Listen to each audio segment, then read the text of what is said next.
Assalamualaikum warahmatullahi wabarakatuh. Alhamdulillah, alhamdulillahilladzi an'ama alaina binikmatil iman wa hadana ala dinil islam. Asyhadu an la ilaha illallah wahdahu la syarikalah, al-malikul qudusus salam, wa asyhadu anna muhammadan abduhu wa rasuluhu khairul anam. Allahumma sholli wa sallim wa barik ala sayyidina Muhammadin wa ala alihi wa ashabihi ajma'in, amma ba'd.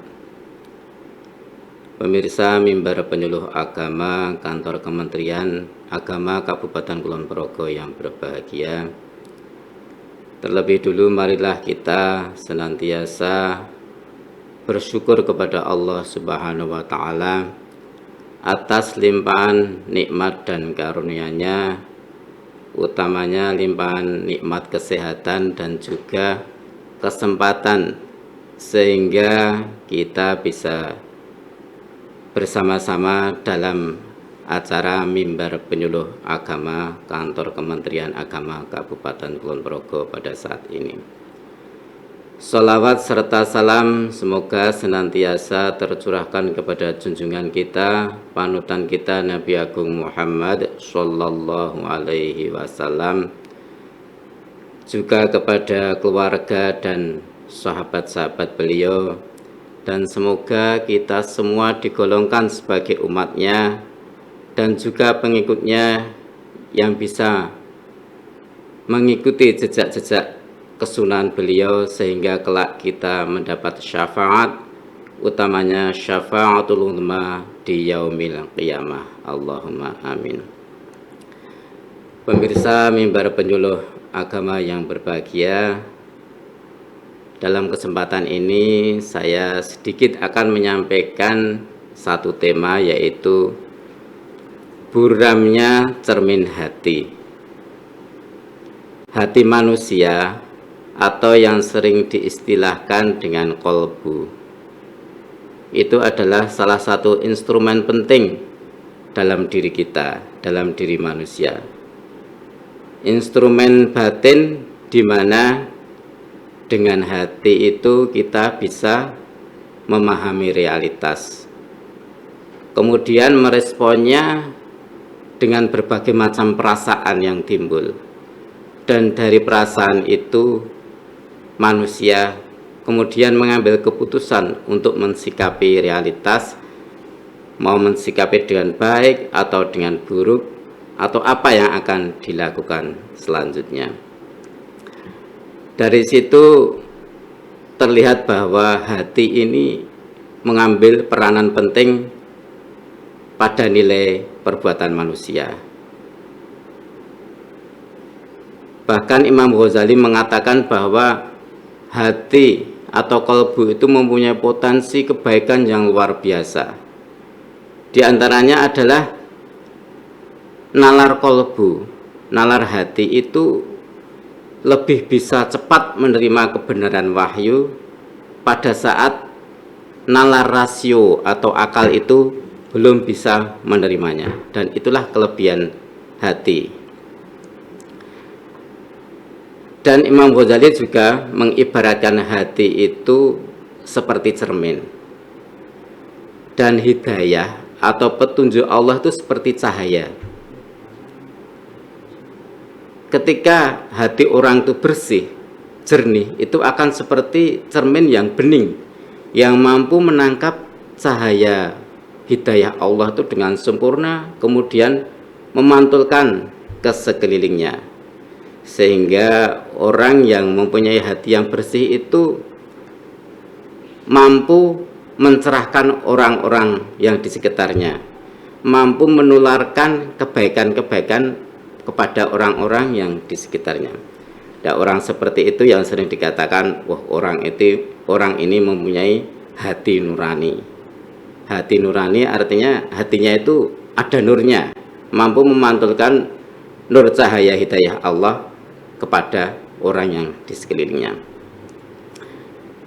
Kemudian ada lagi Syekh Ibnu Athaillah As-Sakandari. yang mengumpamakan hati itu juga seperti cermin, dan nafsu itu seperti nafas. Maka ketika kita bernafas pada cermin, maka cermin itu akan menjadi buram. Artinya apa? Ketika orang itu selalu memperturutkan hawa nafsunya, kemudian melakukan tindakan dosa, maka serta-merta hatinya itu menjadi buram seperti cermin yang terkena nafas tadi. Dan hati itu harus selalu dijaga kebersihannya. Kemudian hatinya orang yang fasik itu menurut Syekh Ibnu Athaillah seperti cerminnya seorang lelaki tua renta yang sudah tidak butuh bersolek lagi. Dia sudah tidak butuh berdandan. Karenanya cerminnya itu tidak pernah dipakai, tidak pernah dipelihara.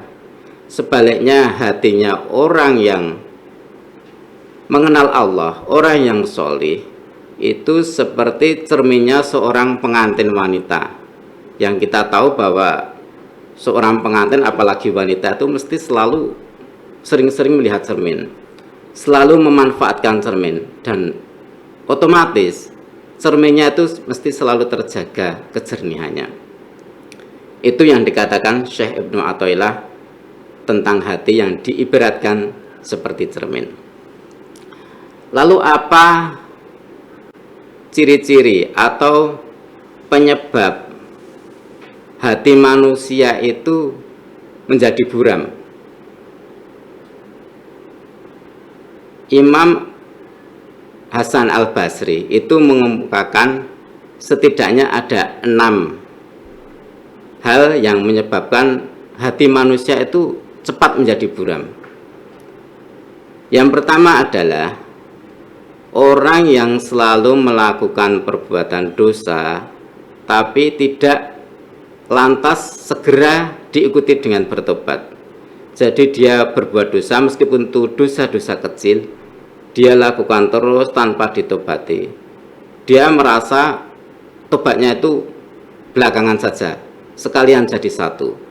Nah, itu ibaratnya cermin yang kotor, tidak segera dibersihkan, sudah kena kotoran lagi, sehingga kotoran itu menjadi berkerak di cermin itu. Dan itu akan lebih sulit untuk dibersihkan daripada ketika kotor langsung dibersihkan. Ketika berbuat dosa langsung bertobat, itu lebih mudah. Padahal Rasulullah pernah bersabda, wa'at bi'isayyi'atal hasanata tamhuha, dan ikutilah perbuatan burukmu itu dengan perbuatannya baik untuk menghapusnya. Itu contoh satu. Kemudian yang kedua, orang yang mempunyai ilmu, orang yang tahu mana yang baik, mana yang buruk, mana yang benar, mana yang salah, tapi dia tidak mengamalkannya. Ada beberapa kemungkinan orang seperti ini. Pertama, dia tahu bahwa sesuatu itu baik, tetapi tidak sesuai dengan keinginan syahwatnya, tidak sesuai dengan keinginan nafsunya. Makanya dia tidak mengerjakan meskipun dia tahu itu baik. Atau dia mengetahui sesuatu itu menurut ilmu yang dia pelajari, dia kuasai, bahwa sesuatu itu tidak baik, sesuatu buruk.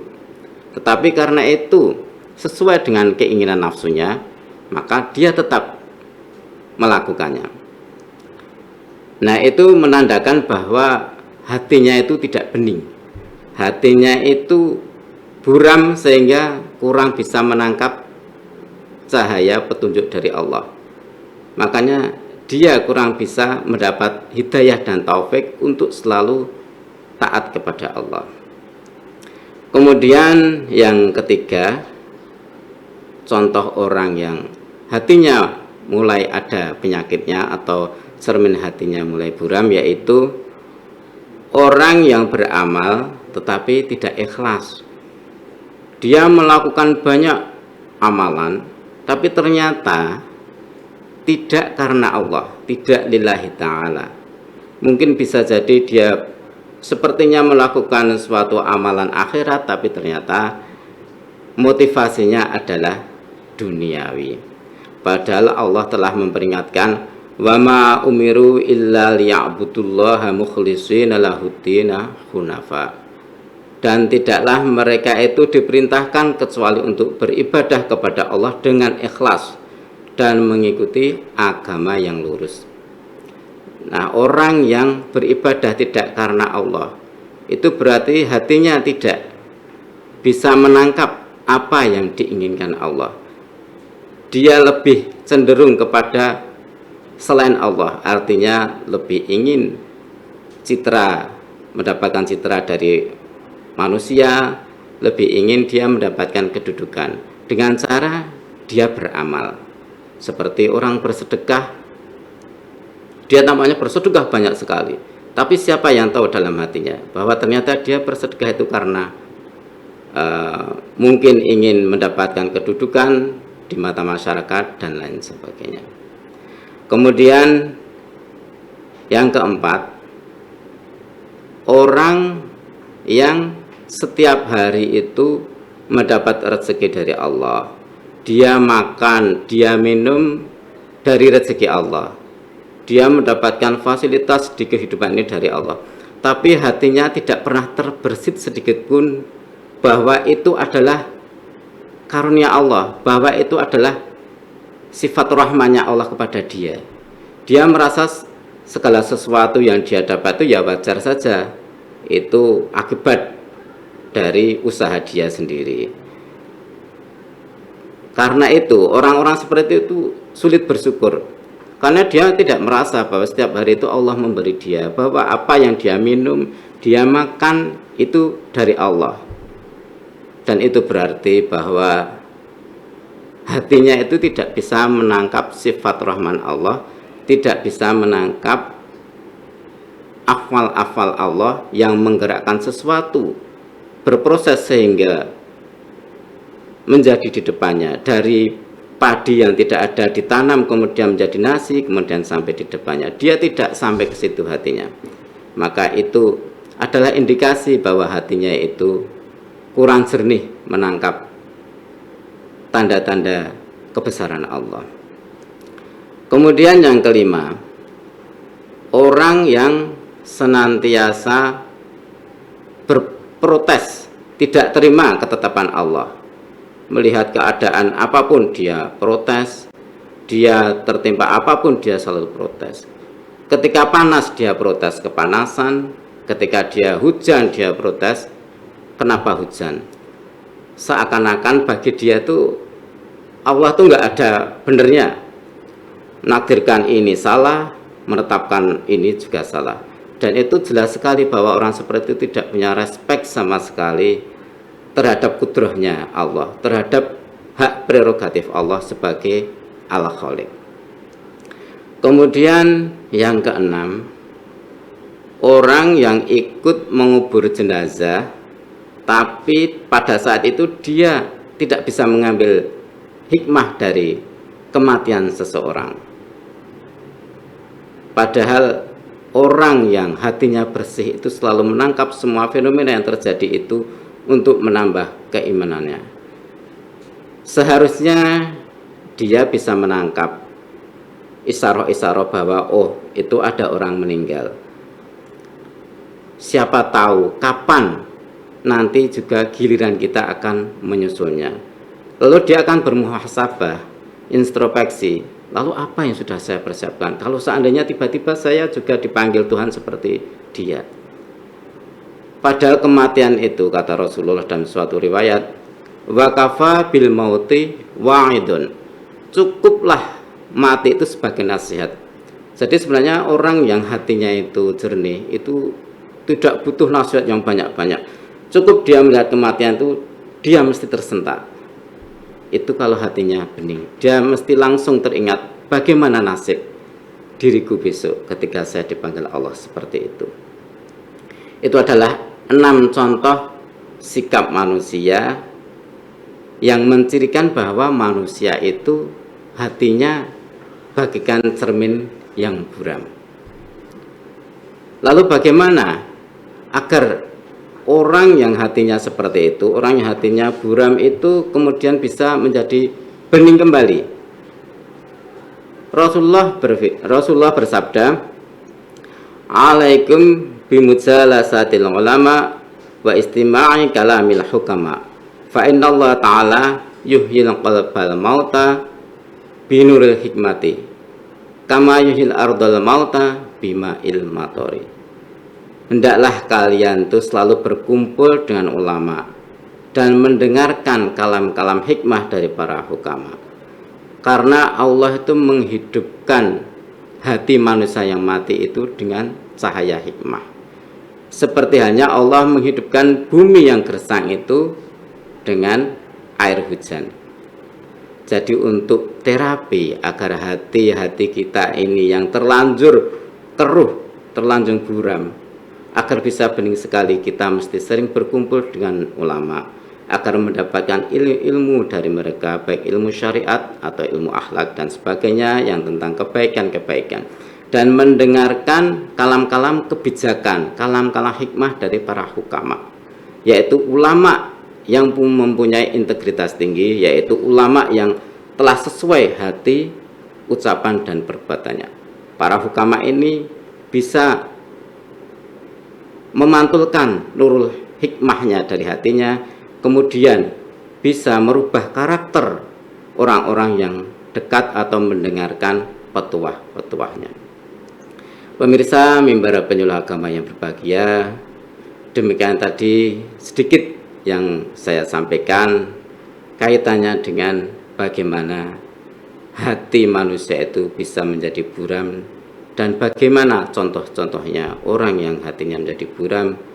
Semoga saja kita dijauhkan dari perbuatan-perbuatan yang 6 macam tadi, sehingga hati kita selalu dipelihara oleh Allah menjadi hati yang bersih, hati yang selamat dari penyakit hati, hati yang termasuk menjadi hati yang qalbun salim. Semoga yang saya sampaikan ini bisa bermanfaat buat kita semua, dan jika banyak kekurangannya saya mohon maaf yang sebesar-besarnya. Kita akhiri, wallahul muwaffiq ila aqwamit thoriq. Assalamualaikum warahmatullahi wabarakatuh.